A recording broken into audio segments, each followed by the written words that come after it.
My hair is crazy, so I apologize, but that kind of fits with the theme of the video because I just don't know what's going on. Today I want to review Wayward Son, and I have so many thoughts and I need to just...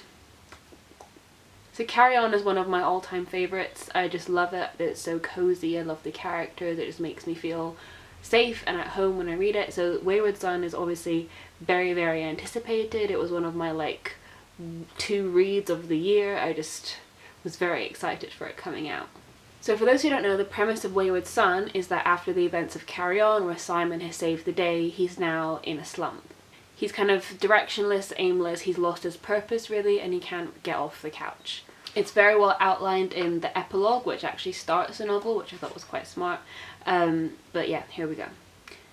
Simon Snow did what he came to do, what they all said he would do someday. He found the big baddie, he found 2, and he finished them off. He didn't expect to live through it, and he hadn't. Baz once told him that everything was a story, and that Simon was the hero.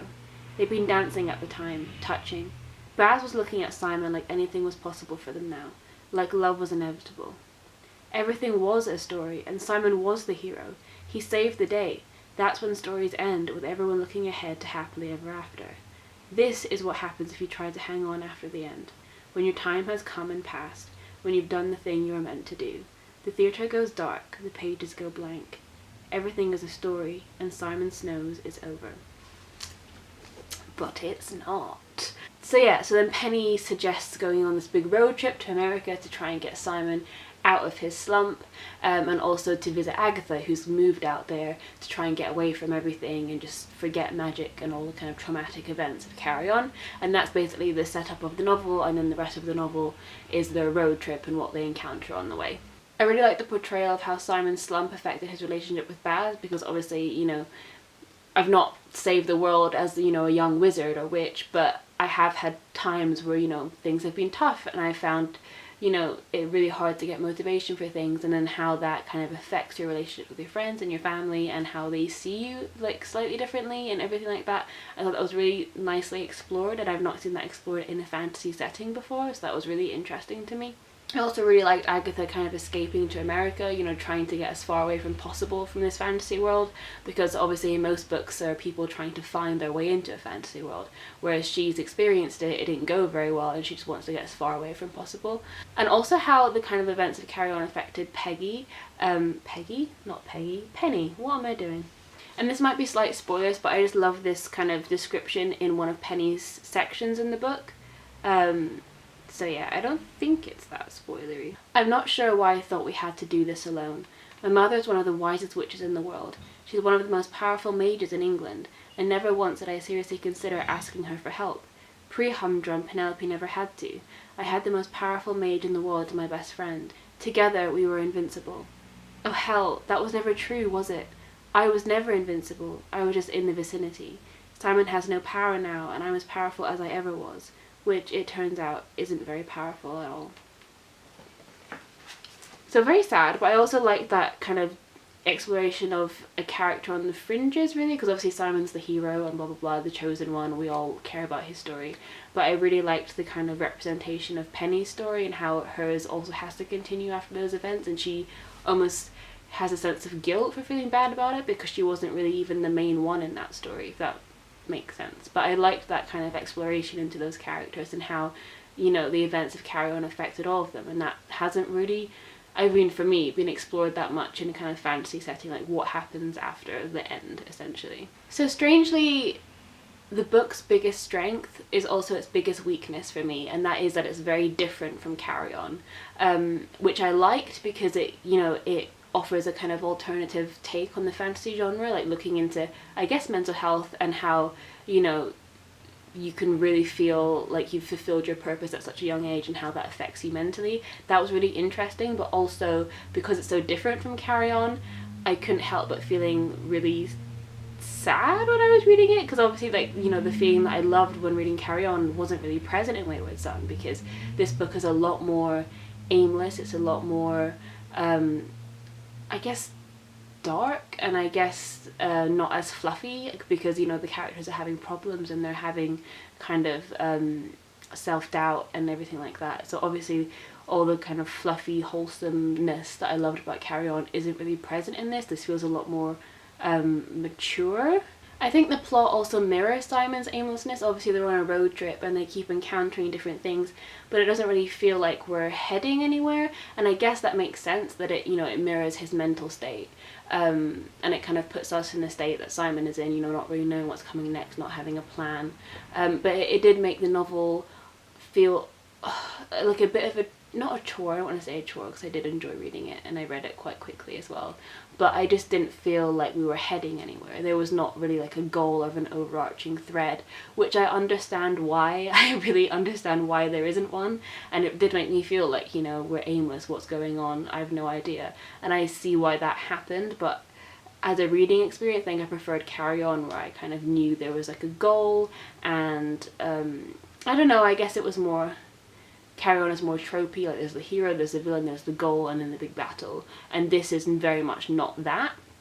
It's just a bit more aimless, a bit directionless, which is the point, but also less fun to read. And I don't want to say that because obviously not every book has to be fun all the time, but I think just because of how much I loved Carry On, I just wanted a little bit of what I felt reading that whilst reading Wayward Son, if that makes any sense at all.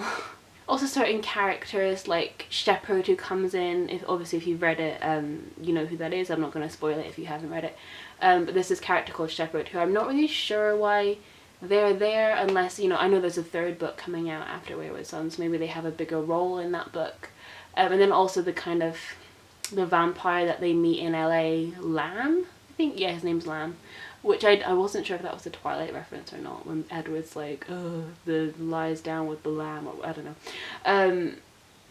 Yeah, I just didn't feel like the characters, like the kind of extra characters, were as strong as they maybe were in Carry On. Like, I really liked the character of the humdrum and the mage and everything, and they played on kind of really interesting tropes, whereas the characters of kind of Shepherd and Lamb, I'm not really sure what they're there for yet, and I guess that this is kind of the middle book, so it's kind of setting up things, but I just felt like not a lot of stuff in this novel had a point, and I guess that's the point, that it doesn't have a point, and that it's just like Simon figuring things out and being in this state of limbo, and I get that, but as a reading experience I just wanted a little bit more, and a little bit more fun. like in Carry On. I just wanted more Carry On, and I know that's really silly to say because obviously I knew this book was going to be different because it's about I guess depression. Yeah, I mean, I'm going to say depression. It's not a happy book. It's Simon at the beginning of the book, he wants to break up with Baz. That's not a spoiler, it's like in the first page. And that's really difficult and really sad, and so I knew that it wasn't going to be like chummy banter, but it was a little bit disappointing, and I feel really bad for admitting that because I just feel stupid for having my expectations in the wrong place, if that makes sense. So yeah, I understand why it was so tonally different, and I see what Rainbow Rowell is trying to do, and I find that interesting because I haven't seen it really much in the kind of fantasy realm, that really in-depth exploration of kind of mental health and aimlessness and depression and all of that stuff. Even if it's not named explicitly, like that's what I kind of related to, you know, back when I've had my bad anxiety or when I've had kind of depressive episodes, you know, I just feel like, you know, people would be better off without me, I'm holding people back, and that, you know, I'm just not helping in the sense, and I don't have a purpose. That wasn't meant to be that deep, but what I'm trying to say is that I get why it's different, but it also makes me sad. And the kind of aimless plot structure and like not really knowing where we're going, it's interesting in terms of format and it's different, but also it is just a little bit disjointed to read, and I did much prefer the reading experience of Carry On, even though there are a lot of things I did love about Wayward Son.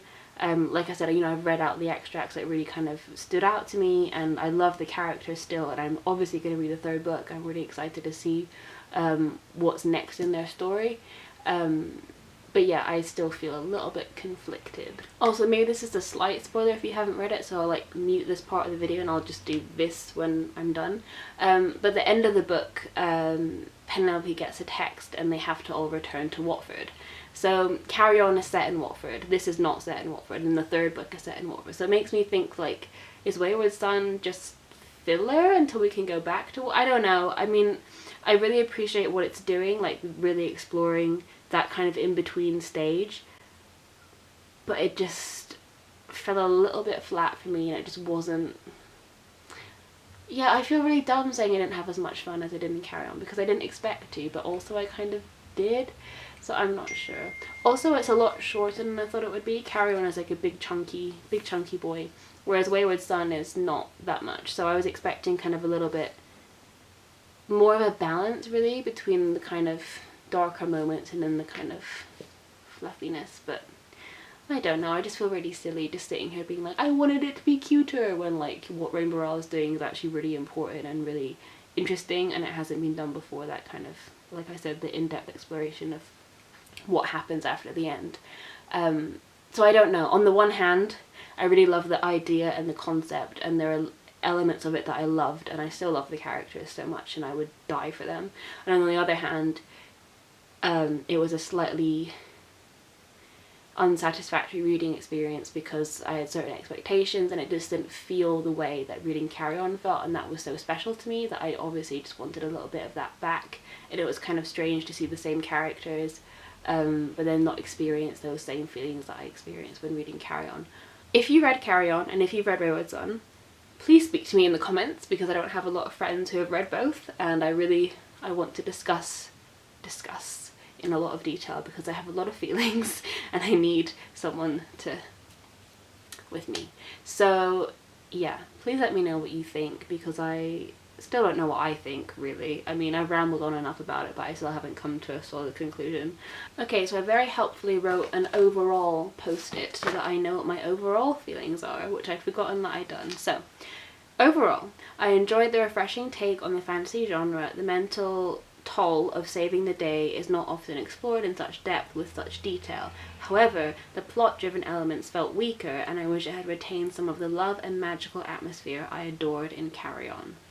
So that was a lot better than what I just said, so I should trust my notes a little bit more instead of just rambling into the void. So, see you soon with another video. Probably, maybe. It's third year of uni, I'm very busy, so I'm not going to make any promises, but I will be around in the vicinity somewhere. And that didn't mean to sound as creepy as it did, so I should probably go. Goodbye!